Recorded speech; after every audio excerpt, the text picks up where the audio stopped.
I've spent my whole life at war with my body. Started in teenage years and literally another 40 years on top of that in a battle.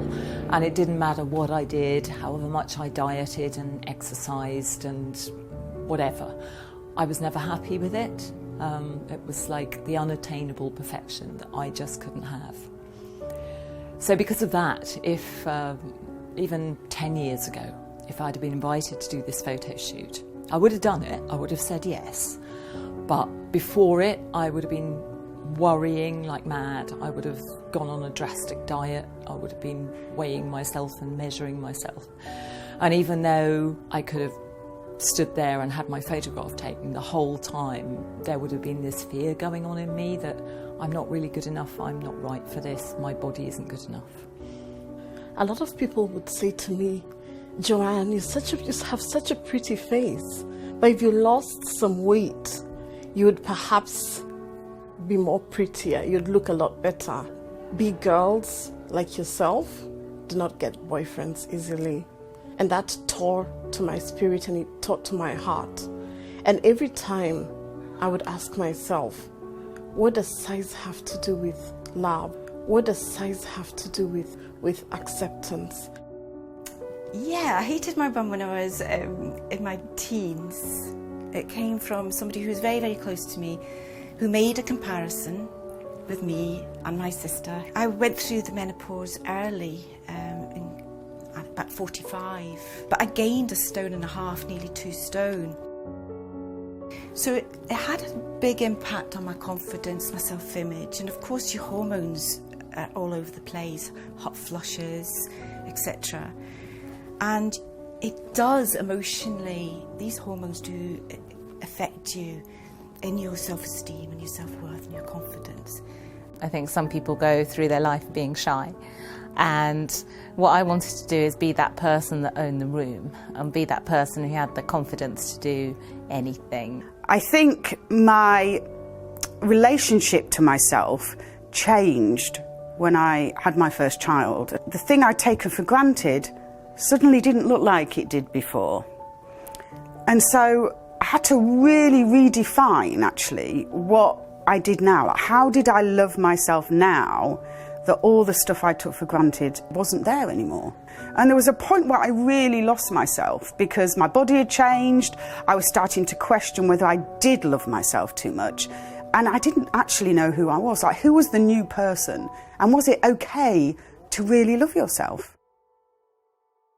Self-love for me constitutes self-forgiveness first and foremost, because until I have forgiven myself from things that happened in the past, from baggage that has come from the past, it is very difficult to move forward. Self-love is self-worth, really believing in my value, believing in my dignity, which ultimately is self-respect. And self-love for me is not just about my body, but it's about my soul. My life is an adventure, and as I go on these adventures and expeditions, my body's coming with me. And every laughter line, every wrinkle, it tells a story. And I either decide this is not for me and I start hating myself, but you can turn that around and you can go, yeah, that's 50 years that my body's been kind to me. What is the big deal if you mess up? Usually there isn't. You just give it a try and nothing really happens if it doesn't work out. I learned how to tap into that energy that's your higher self. So it's going to be the most confident, most playful, most charismatic, most bold version of you that there can be. So if you imagine that person and imagine that you're channeling that energy in everyday life, that can be very powerful. My relationship with my body now is really interesting. Some days I love it and some days I don't love it. And I think that's okay. I think it's about going to bed each day and saying, have I been the absolute best person I can be today? And if you have, that's enough for me, actually. I tell myself I love you every day. I actually hug myself and I focus on the wonderful things about me, and I thank myself for things and I praise myself for things in the way that I would with somebody that I loved. It's taken exercise, but I'm there. Every fibre of my being came alive in that photo shoot, and it just reminded me what I stand for.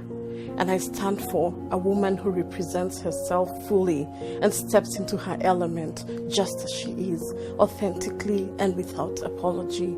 I have actually fallen in love with myself. I love my body now. I celebrate it. I enjoy it. I've spent my whole life thinking that I wasn't good enough, and now suddenly I'm more than good enough. I'm amazing. I feel sassy, I feel bold, and I feel totally badass.